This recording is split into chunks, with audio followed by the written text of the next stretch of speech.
Hello guys, so Lolo, this is for Aries. Aries, welcome dito sa aking channel, Kapalaran 888. Welcome, welcome. Welcome, Aries.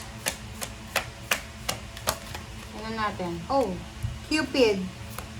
Pareho ka ng Leo. So, dito sinasabi ng bara sa'yo na the universe, angels and guys, they're sending you great waves of love. Diba? So, parang kilig. Okay? Makakaramdam ka ng kilig. Makakaramdam ka ng excitement. Makakaramdam ka ng inspiration. May inspire ka, parang ganun. Okay. So, sinasabi ng bara sa'yo dito, Aries, na kailangan mong pag-isipang mabuti. Kasi may darating eh. So, same with the Leo, parang sinasabi ng barahan na maraming chance na posibleng makakilala ka ng ibang tao. So, pwedeng magsimula siya sa friendship or acquaintance, friendship hanggang sa maging romance siya. So, sinasabi ng baraha sa'yo na allow yourself to enjoy, to feel the love, or to share your love. Parang ganon. Be honest sa sarili mo.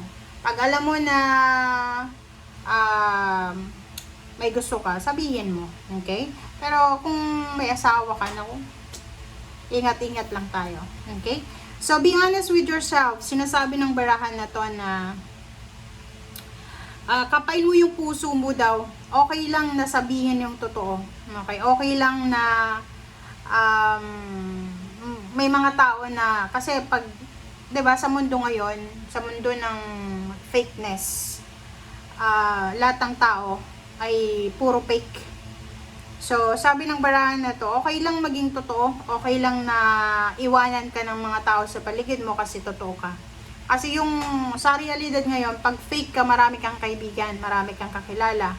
Pero kung totoo ka sa sarili mo, parang ikaw yung black sheep, 'di ba? So, parang eto, sinasabi, mag-focus ka lang sa kung ano yung gusto mo, kung ano yung nararamdaman mo, kaligayahan mo, yun yung importante. Okay? Huwag kang mag-focus sa sasabihin ng mga tao sa paligid mo.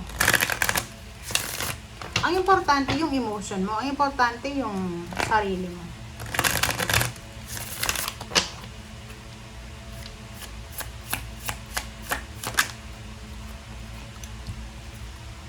Capricorn, 22.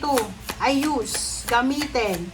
So, sabi ng baraha sa'yo dito, mag-iingat ka kasi may mga tao sa paligid mo na pwedeng gamitin ka lang. Gamitin ka, utusan ka, parang gano'n. So, if it's about business, about job, or relationship, you need to be careful kasi, yun, baka gamitin ka lang. Sinasabi ng baraha sa'yo dito na alamin natin ang lahat ng mga bagay-bagay. Kung wala kang alam, mag-research ka. Like, may nagugustuhan kang babae or lalaki, or may nagugustuhan kayo, huwag magpadalos-dalos, okay? Pag-aralan mabuti, mag-research. Uso ngayon yung Google, guys. Uso ngayon yung mga social media na makikita mo. Kahit naka-private sila, stalker ka na niyan. may mga pwede kang magawa para makita kung anong klaseng tao yan. Okay, and then magtanong-tanong ka sa mga kakilala, parang ganun. If it's love life. Sa work din, lalo sa international, hindi ibig sabihin na pag sinabing abroad, international is maganda na. Be careful din sa mga bagay-bagay na pwede mong tanggapin or permahan or i-agree. Okay? 5 of Swords and 3 of Wands. So, sa nakikita ko sa iyo dito, mayroon sa inyo dito, Aries, na i-give up nyo yung pag-aantay nyo. Parang nag-aantay ka siguro.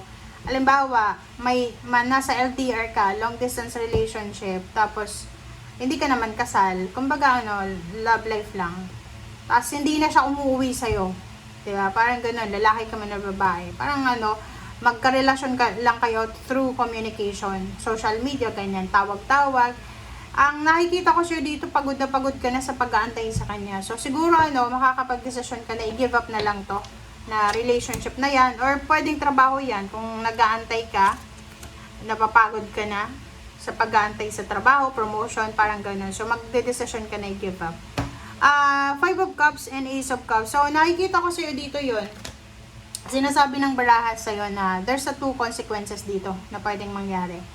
Pag sinuko mo to, na hinihintay mo na to, posibleng magsisi ka. Pag ito naman sinuko mo, posibleng magiging masaya ka. So, hindi ko alam kung alin dito ang mangyayari. Kaya nga, use your intuition, guys. Okay?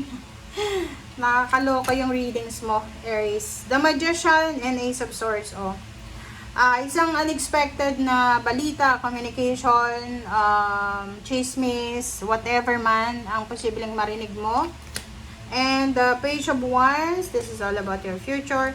Sinasabi ng baraha sa'yo dito na huwag kang masyadong magpanic para sa iyong future. Huwag mong parang underestimate yung sarili mo about sa future. Hindi ibig sabihin, unemployed ka ngayon is wala ka ng future. No, walang ganon. Hindi ibig sabihin single ka ngayon is sa future mo single ka pa rin. Hindi natin alam, diba? Bilog ang mundo. Bilog ang mundo. Okay? Six of Pentacles and Page of Pentacles. Ang ganda na ito. This is your future. So, sinasabi ng future mo dito, Aries, na in the near future, you will be super happy kasi yung receiving and giving, yung abundance ba, yung prosperity, balance. May matatanggap ka, finances, like may trabaho ka, magkakaroon ka ng trabaho, syempre makakapag-share ka din ng blessings. Yung Page of Pentacles dito, nakikita ko na possible na isa sa mga hindi mo ini-expect, lalo kung nasa Pilipinas ka ngayon, tapos unemployed ka, tambay ka lang, hindi mo ini-expect na posibleng makapunta ka sa Europa or America, Canada, sa may mga snow na bansa, or sa mga sa Japan, Korea, Taiwan, China, parang ganon. So, nakikita ko sa'yo dito, may mga unexpected na gaganunin. Talagang sabi ko sa'yo, bilog ang mundo. Okay? Queen of Cups, sa emotion din ganon. So, kung ngayon magulo yung emotions mo, huwag kang mag-alala kasi pagdating ng araw, magiging maayos yan. Okay? Magkakaroon ng closure ang dapat i-close, magkakaroon ng recovery ang dapat ma-recover, and you will be happy and contented and at peace ka sa future mo. Okay, Four of Pentacles. Sinasabi ng baraha sa'yo dito, sinasabi dito ng baraha na importante din, napaka-importante na mag-save ka ng pera. Huwag masyadong gastos ng gastos, guys. Kahit nasaan man kayo, mapera man kayo or wala kayong pera, ang sabi ng baraha sa inyo, importante daw na mag-save ng pera. Huwag magmamadali. Like, pag nakahawak ng pera, gastos dito, gastos doon. Kung may mga bisyo kayo, may mga gambling bisyo's, whatever man, kailangan yung tapusin na yan. Hindi yan makakatulong sa inyo diba? So, yung Four of Pentacles dito, sabi sa'yo, as much as possible, kahit pa kunti-kunti, mag-ipon ka ng pera, mag-save. Okay? Thank you. Bye!